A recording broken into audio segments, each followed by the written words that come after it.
माँ की आखिरी इच्छा। एक बार एक बूढ़ी माँ को उसके बेटे ने एक वृद्धाश्रम में ले जाकर छोड़ा। इस माँ का ये वही इकलौता बेटा था जिसके लिए इस माँ ने जीवन भर संघर्ष किया।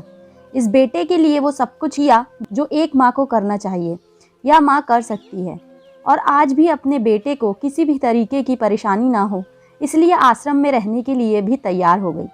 वृद्धाश्रम में रह रही माँ हमेशा अपने बेटे को याद करती, मगर बेटा केवल साल में एक बार उसको मिलने जाता या फिर फ़ोन कर पाता। कई साल बीत गए। वृद्ध आश्रम से बेटे को एक दिन फ़ोन आया। उन्होंने कहा, बेटा जल्दी से आश्रम आके अपनी माँ से मिल लो, वो बहुत सीरियस है। बेटा जब अपनी बीमार माँ के पास पहुँचा तब वह अपनी आखिरी सांसें गिन रही थी। बेटे ने अपनी माँ से उसकी आखिरी इच्छा पूछते हुए कहा, माँ मैं तुम्हारे लिए क्या कर सकता हूँ, बताओ।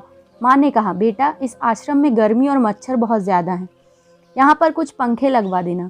फ्रिज ना होने की वजह से यहाँ पर हम बूढ़ों को कई बार भूखे पेट ही सोना पड़ता है, क्योंकि किसी का दिया हुआ खाना खराब होने से नहीं बचा पाते। तो इस आश्रम के लिए एक दो फ्रिज भी खरीद देना। बेटे ने अपनी माँ की सारी बातें सुनी और अपनी माँ से पूछा, इतने साल यहाँ पर निकाल दिए पर आपने कभी भी यह बात मुझसे नहीं कही, और जब आपके पास टाइम नहीं बचा तब आप यह सब कह रही हैं, ऐसा क्यों? माँ ने बेटे को जवाब देते हुए कहा, बेटा मैंने गर्मी, भूख और पीड़ा सहन कर ली, लेकिन मुझे पता है जब तेरे बच्चे तुझे यहाँ पर छोड़कर जाएंगे तब तू यह सब सहन नहीं कर पाएगा।